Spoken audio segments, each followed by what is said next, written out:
மாதம் பிறந்த நாள் காண்கிற, திருமண நாள் காண்கிற உங்கள் அனைவரையும் ஆண்டவர் இயேசுதாமே ஆசீர்வதிப்பாராக.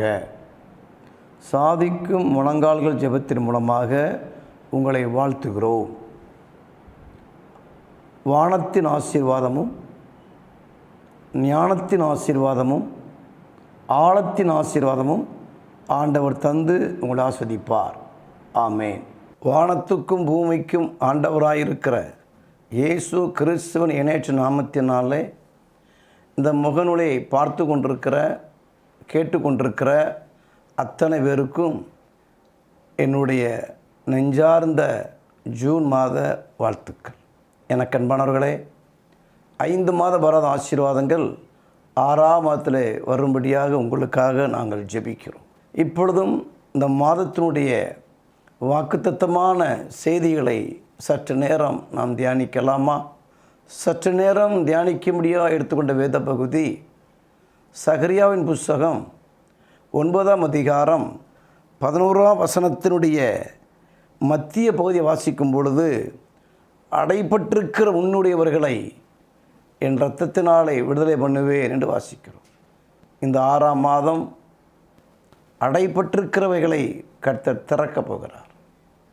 இந்த 6ஆம் மாதம் உங்கள் வாழ்க்கையில் எந்தெந்த ஆசீர்வாதம் அடைபட்டிருக்கிறதோ, எந்தெந்த ஆசீர்வாதங்களை பிசாசு அடைத்து வைத்திருக்கிறானோ, எந்தெந்த ஆசீர்வாதங்களை விரோதிகள் அடைத்து வைத்திருக்கிறார்களோ, அவை எல்லாவற்றையும் ஆண்டவர் திறக்கப் போகிறார். இந்த 6ஆம் மாதம் அடைபட்டிருக்கிற ஆசீர்வாதங்கள் திறக்கப்பட போகிறது. எனக்கன்மானவர்களே, எரேமியாவின் புஸ்தகம் 33ஆம் அதிகாரம் 3ஆம் வசனத்தை வாசிக்கும் பொழுது, உனக்கு எட்டாதுமான பெரிய காரியங்களை உனக்கு அறிவிப்பேன் என்று சொன்னார். எந்த சூழ்நிலையிலே? எரேமியா 33:1 சொல்லுகிறது, இன்னும் எரேமியா காவல் முற்றத்திலே அடைப்பட்டிருக்கிறான் என்று வாசிக்கிறோம். அப்போ அடைக்கப்பட்ட ஒரு சூழ்நிலை, சிறைப்பட்ட ஒரு சூழ்நிலை, அந்த அடைக்கப்பட்ட சூழ்நிலையிலே, எதுவும் செய்ய முடியாத ஒரு சூழ்நிலையிலே, எதுவும் சிந்திக்க முடியாத ஒரு சூழ்நிலையிலே கர்த்தருடைய வார்த்தை அவனுக்கு உண்டாயிற்று என்று வாசிக்கிறோம். அதே போல் அடைக்கப்பட்டிருக்கிற உங்கள் வாழ்க்கையிலே, எதுவும் செய்ய முடியாத சூழ்நிலையிலே வாழ்ந்து கொண்டிருக்கிற உங்கள் வாழ்க்கையிலே கர்த்தருடைய வார்த்தை வெளிப்படுகிறது. அப்போ அடைப்பட்டிருக்கிற நிலையிலே கர்த்தர் ஒரு காரியத்தை செய்ய போகிறார். இதை செய்கிற கர்த்தர், இதை உருவேற்படுத்துகிற ஒரு கர்த்தர் எந்த நிலையிலே? அடைக்கப்பட்ட நிலையிலே ஒரு ஆசீர்வாதங்களை உருவாக்க போகிறார். உறுதி இல்லாமல் வாழ்ந்து கொண்டிருக்கீங்களோ? கலங்க வேண்டாம். கர்த்தரோட வாழ்க்கையில் அற்புதங்களை செய்வார்.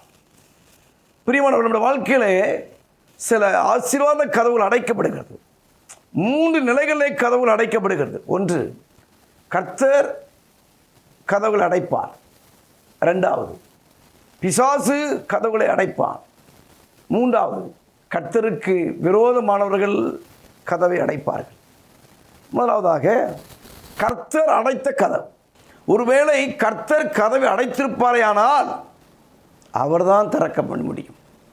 ஆண்டவர் போட்ட பூட்டை எந்த மனுஷியாலும் எந்த மனுஷனாலும் திறக்கவே முடியாது.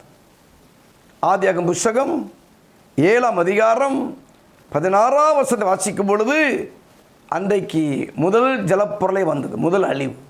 ஆண்டவரால் உருவாக்கப்பட்ட தேவ ஜனம் பாவத்தில் விழுந்தபடினாலே, நித்தமும் இதயத்திலே பொல்லாதவன் நினைத்து கொண்டிருந்தபடினாலே, ஆண்டவர் இரவும் பகலும் 40 நாட்கள் மழை உண்டு பண்ணி, அந்த மழை வெள்ளத்தினாலே ஒரு கூட்ட ஜனத்தை அழிக்கும்படி தேவன் சித்தம் கொண்டார்.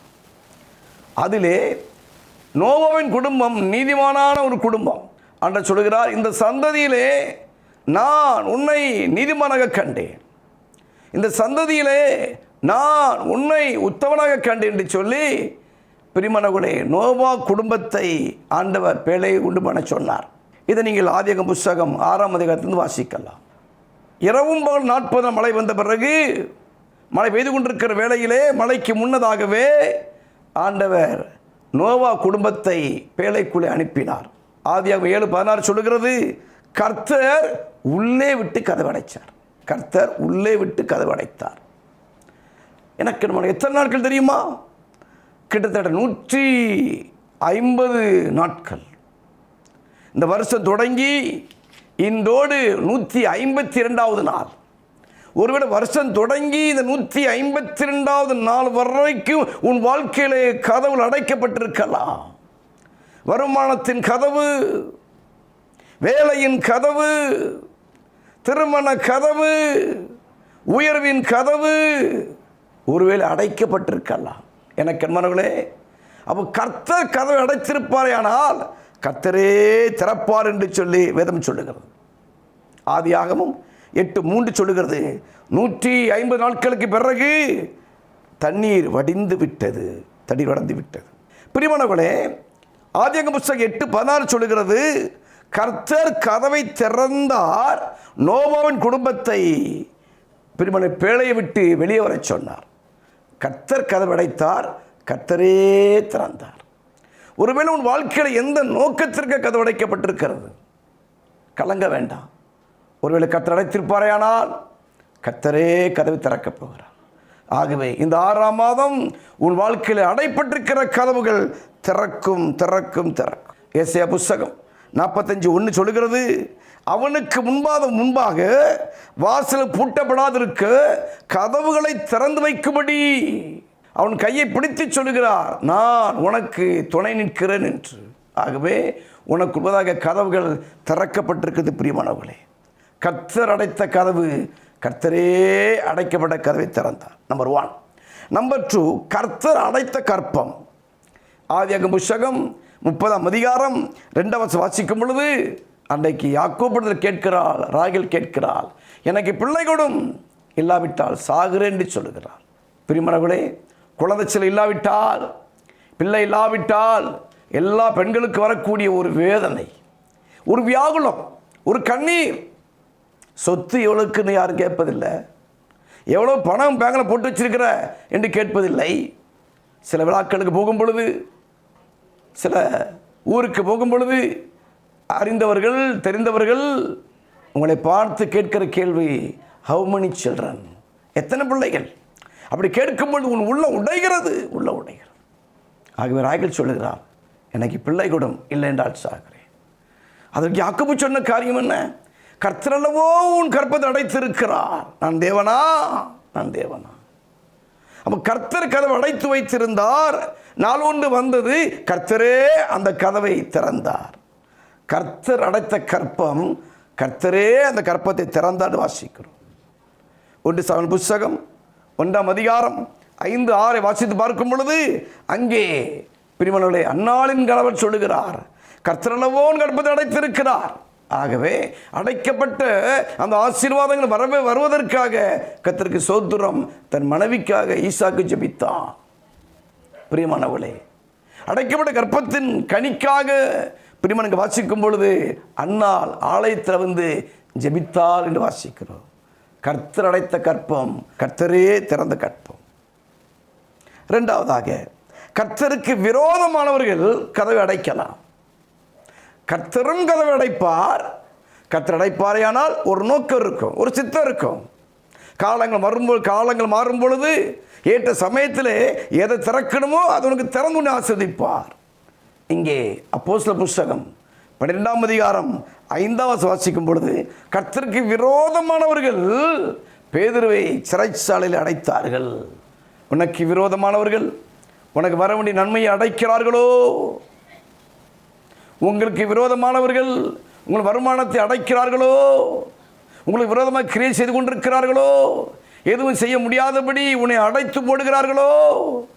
அன்றைக்கு பார்வோன் சொன்னான், இஸ்ரவேல் ஜனத்தை பார்த்து, பிரியமானவனே, இஸ்ரவேல் ஜனம் வனாந்தரத்திலே அலைந்து திரிகிறது.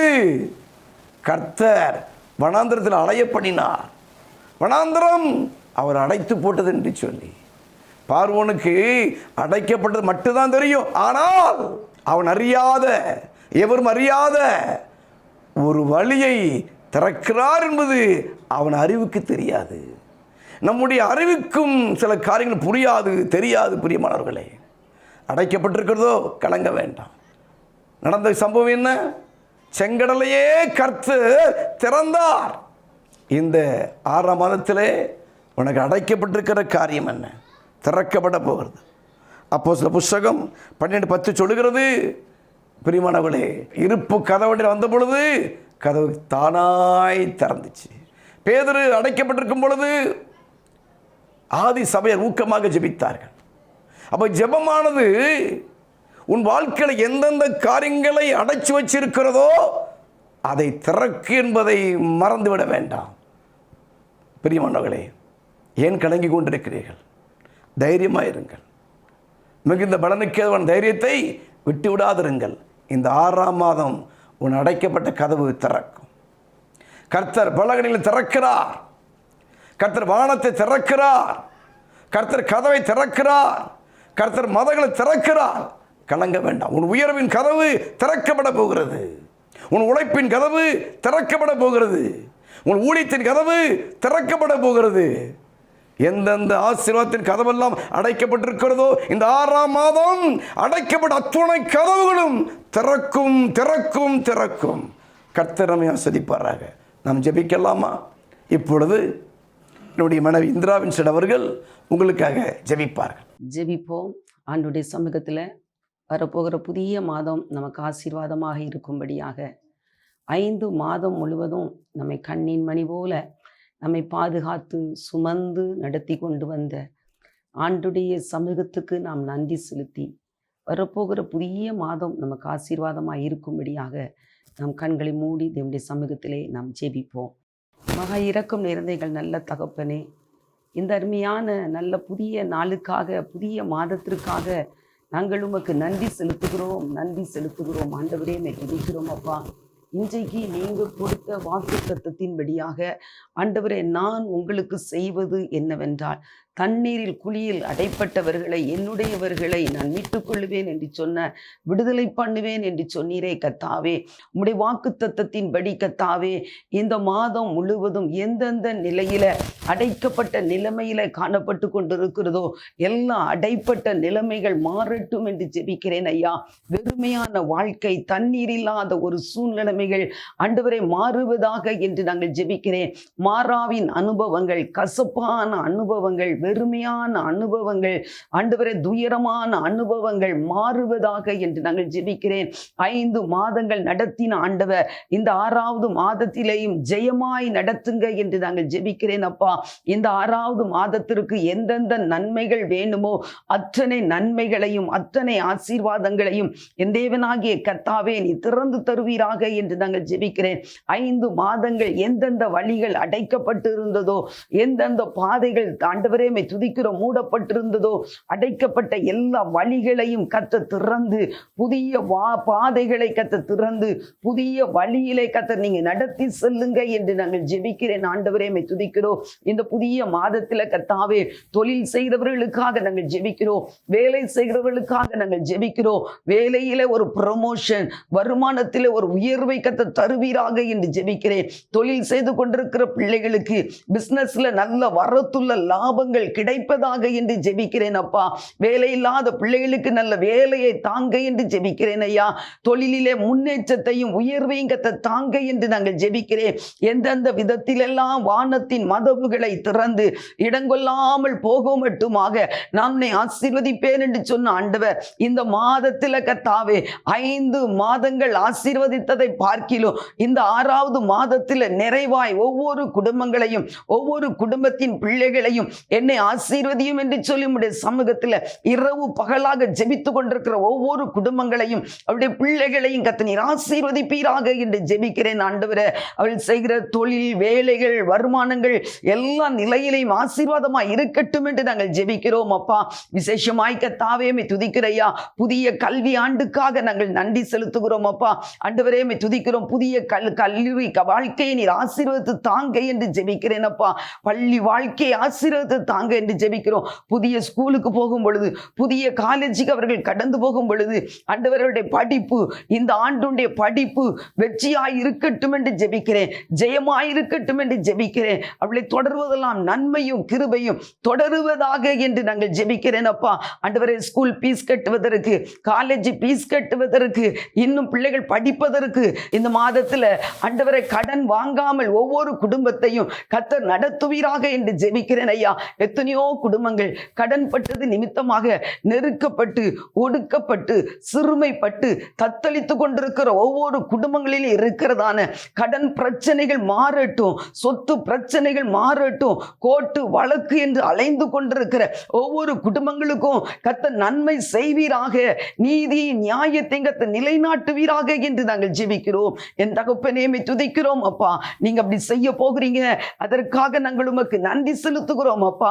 இந்த மாதத்துல பிறந்த நாளை காண்கிற, திருமண நாளை காண்கிற ஒவ்வொரு குடும்பங்களுக்காக ஜெபிக்கிறோம், ஒவ்வொரு பிள்ளைகளுக்காக ஜெபிக்கிறோம். திருமண நாளை காண்கிற, திருமண ஆண்டை காண்கிற ஒவ்வொரு பிள்ளைகளையும் பிதா குமாரன் பரிசுத்தாவி நாமத்தினால ஒவ்வொருவரையும் நாங்கள் ஆசீர்வதித்து நாங்கள் ஜெபிக்கிறோம் அப்பா. இந்த புதிய ஆண்டிலே, புதிய கர்த்தாவே நாளிலே உம்முடைய நாமத்தை மகிமைப்படுத்த கர்த்தர் கிருபை தாரும் என்று நாங்கள் ஜெபிக்கிறேன். அவருடைய வாஞ்சைகள், விருப்பங்கள், ஏக்கங்கள், தாகங்கள் எல்லாவற்றையும் அப்பா நீங்க நிறைவேற்றி தாங்க என்று ஜெபிக்கிறேன். நான் உன்னை வாலாக்காமல் தலையாக்குவேன் என்று சொன்னீரே, நீ கீழாவாமல் மேலாவா என்று சொன்னீரே, நான் உன்னை சிறந்திருக்கும்படி செய்வேன் என்று சொன்னீரே, நான் உன்னை முத்திரை மோதிரமாக வைப்பேன் என்று சொன்னீரே, பிரஜாதிகளுக்கு ஆண்டவர் நான் உன்னை ஒளியாய் வைப்பேன் என்று சொன்னீரே. நீங்கள் சொன்ன ஒவ்வொரு வாக்கு தத்தங்களையும் வார்த்தைகளையும் ஒவ்வொரு குடும்பங்களிலேயும் பலிக்கட்டும் என்று ஜெபிக்கிறோம், நிறைவேறட்டும் என்று நாங்கள் ஜெபிக்கிறோம் சுவாமி. ஒவ்வொரு ஊழியர்களையும் அவருடைய குடும்பங்களையும் அவருடைய கரத்திலே நாங்கள் ஒப்பு கொடுக்கிறோம். இந்த மாதத்தினுடைய ஊழியங்கள், ஊழியத்தின் காரியங்கள் எல்லாவற்றையும் அப்பா நீங்க பொறுப்படுத்திக் கொள்ளுங்க என்று ஜெபிக்கிறேன். ஊழியத்தின் தேவைகள், ஆண்டவரே குடும்பத்தின் காரியங்கள் எல்லாவற்றையும் கர்த்தர் பொறுப்படுத்திக் கொள்ளுங்க. இந்த மாதத்தில் நம்முடைய வல்லமையான ஊழியங்களை செய்ய கர்த்தர் கிருபை தாங்க, பலன் தாங்க என்று நாங்கள் ஜெபிக்கிறோம். பிதாவே, நீர் அப்படி செய்ய போகிறீங்க, அதற்காக உமக்கு நன்றி செலுத்துகிறையா. இந்த மாதம் முழுவதும் நன்மையினாலும் கிருபையினாலும் இரக்கத்தினாலும் அப்பா நீங்க முடிசூட்டுங்க என்று நாங்கள் ஜெபிக்கிறேன். நீர் அப்படி செய்ய போகிறீங்க, அதற்காக உமக்கு நன்றி செலுத்துகிறையா. இன்னும் எந்தெந்த நன்மைகள் எல்லாம் வேண்டும் என்று சொல்லி எதிர்பார்ப்போடு தாகத்தோடு காத்திருக்கிறார்களோ, எதிர்பார்த்து கொண்டிருக்கிறார்களோ, அவருடைய எதிர்பார்ப்புகளுக்கு ஒரு ஏகோவாயிரே, ஒரு வெற்றியை தந்து விடைக்குறைகள் எல்லாம் நிறைவாக்கி அடைக்கப்பட்ட எல்லா வழிகளையும் திறந்து பாதைகளை உண்டாக்கி தாரும், சாட்சிகளை எழுப்பி தாரும். பெரியவர் பெரிய காரியங்களை செய்யுங்க. இயேசு கிறிஸ்துவின் நல்ல நாமத்தில் ஜெபம் கேளும் எங்கள் நல்ல பிதாவே. ஆமேன், ஆமேன்.